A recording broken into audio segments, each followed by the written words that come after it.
Ciao YouTube, vi sembra strano sentirmi parlare in italiano ed in effetti è la prima volta anche per me in cui posso girare un video senza avere troppi problemi di lingua ed è estremamente più facile.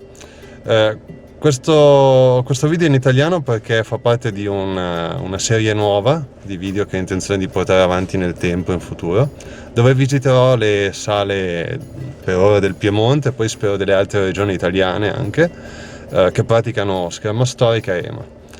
Oggi andremo a visitare la prima sala del Piemonte che ha deciso di collaborare in questo progetto, che è la Sala delle Spire del Lupo. Ok, partiamo!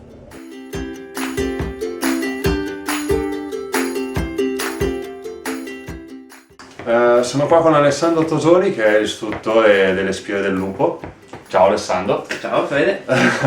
Allora, come sapete questa è la prima sala che grazie a Alessandro ho potuto visitare e volevo parlare con lui appunto del suo metodo di pratica, della sua storia nell'ambiente schermistico e vediamo assieme da dove arriva e dove sta andando. Ok, allora Alessandro, per prima cosa come hai conosciuto la scherma storica? Allora, io ho iniziato in realtà quando ero più piccolo con la scherma olimpica, iniziando a fare spada. Io abitavo in provincia di Pavia, mi allenavo in palestra a Valle Lomellina dal maestro Severi e ho iniziato per un po' di tempo con la scherma olimpica. Non conoscevo il mondo della scherma storica, a parte film, libri, romanzi, solite cose. Poi tramite alcune contrade della città ho iniziato a seguire qualcosina, ad appassionarmi. C'era una contrada che aveva un gruppo di armati che praticava un po' di scherma storica sul FLOSS, ho iniziato con loro, poi per varie vicissitudini non ho potuto continuare, mi sono spostato, ho trovato altri istruttori, altre associazioni. Di rievocazione storica. Di rievocazione storica, assolutamente. Proseguendo un po' in modo altalenante la parte olimpica per impegni poi di lavoro, di studio e tutto, e fino ad arrivare alla mia esperienza più grossa nella scherma storica con la compagnia del Falconero di Pavia, con la quale ho preso il mio primo brevettino da istruttore e ho aperto la mia prima palestra a Vigevano, che ho seguito per 3 anni, quindi mi sono curato anche della parte amministrativa e dell'insegnamento vero e proprio. Sì. Aiutavo poi ad insegnare anche a Pavia e negli altri corsi. Ah, ma cavoli, e la tua esperienza nella scherma moderna, nella scherma olimpica, ti ha aiutato nell'insegnamento anche? Adesso sì, ai tempi un po' meno in realtà. Le cose erano molto divise, anzi quasi si guardavano molto in cagnesco.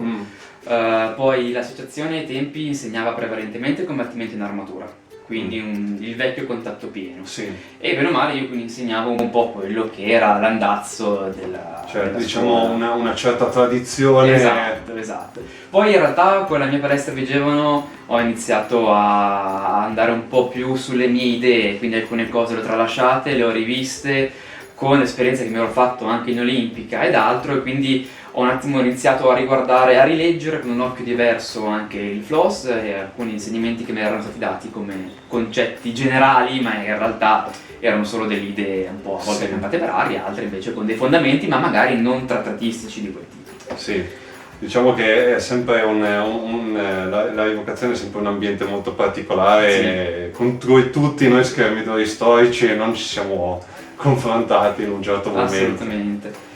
E poi niente, dopo un po' di anni con la compagnia, per motivi personali anche legati al lavoro, ho traslocato e altre cose, ho sospeso un attimino la mia attività con loro.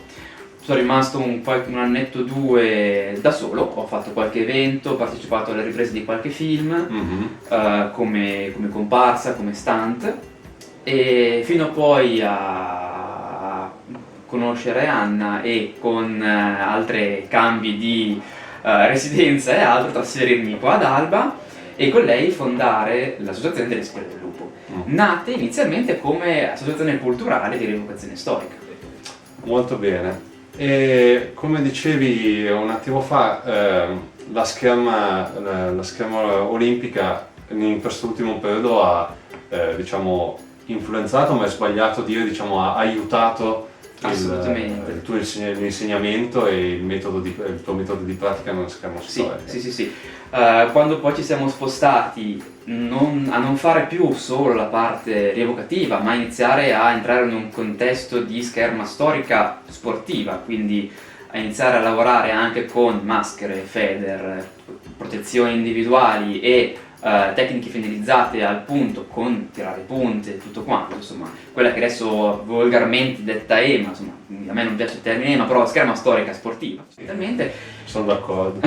Girando da quel punto di vista, tutti poi gli insegnamenti, l'esperienza della scherma olimpica mi ha fatto anche lì riprendere in mano, riconsiderare tutto il mio background e rivederlo. Quindi ho riletto per l'ennesima volta il floss, l'ho ripreso in mano, l'ho smontato, rimontato, l'ho rivisto, rigirato. Poi ho iniziato il mio percorso formativo personale sia in federazione come istruttore di scherma olimpica, sia con l'Accademia di Scherma di Napoli, Accademia Nazionale di Scherma, come istruttore di scherma storica e artistica. Sì. Tutto il mio percorso fatto con il maestro Rappisardi a Padova, e tutto questo riprendere i concetti schermistici, tutto quanto mi hanno fatto appunto cambiare il metodo di insegnamento, andare a cercare di dare le varie sfaccettature sia storiche che olimpiche a un concetto di scherma, che la scherma è scherma, che sia storica che sia olimpica. Il concetto di scherma è questo, si basa su velocità, tempo e misura, e su quello che tu abbia una due mani, che tu abbia spada e brocchiero, che tu abbia un fioretto, una striscia, è la stessa cosa, fondamentalmente cambia l'applicazione sull'arma.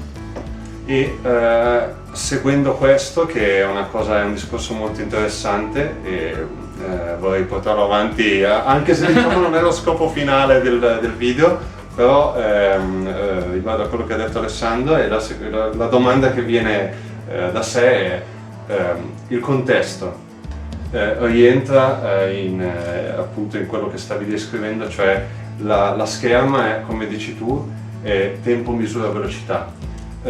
Possiamo ottenere delle piccole variazioni di forma da un determinato contesto all'altro, che può essere la forma dedicata più alla gara o dedicata più a un ipotetico duello che non abbiamo video, non abbiamo idee, però tu ritieni che ci siano delle grosse diversità o delle piccole diversità? Assolutamente, molto grosse. Il contesto è tutto, come viene tra scherma è quello, è chiaro. Ma se io devo fare un torneo, le mie finalità sono diverse. Le mie finalità sono fare il punto, quindi vincere l'incontro. Un incontro che ha 5 punti, il che vuol dire che io ne ho 4 per recuperare. Posso permettermi di essere colpito, ferito le prime 2-3 volte per capire come si muove il mio avversario, e su questo creare il mio metodo e poi andare a vincere, comunque a provare a reagire.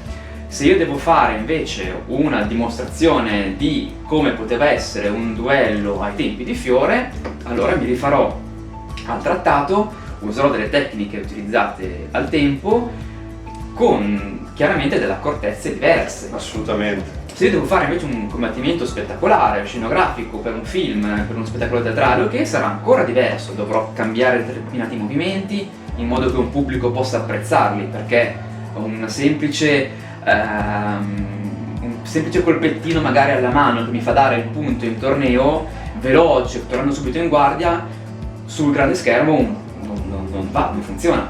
Quindi è fondamentale che studiamo la scherma per ciò che è in totale, ma teniamo sempre a mente che il contesto e le nostre necessità personali di allenamento dettino i nostri obiettivi e quindi vadano a influenzare le nostre scelte e il nostro allenamento. Assolutamente, sì.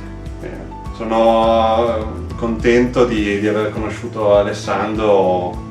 Ci conoscevamo già, ma questa è stata un'occasione per conoscerci meglio. Oggi mi ha anche insegnato cose che hanno incrementato il mio bagaglio come istruttore e come praticante, quindi è stato una piacevole, sia una piacevole sorpresa che una piacevole giornata. È stato un bello scambio di idee, di pareri, di opinioni. Io ringrazio. Assolutamente. È stato un piacere. Grazie mille, grazie a te. Ciao.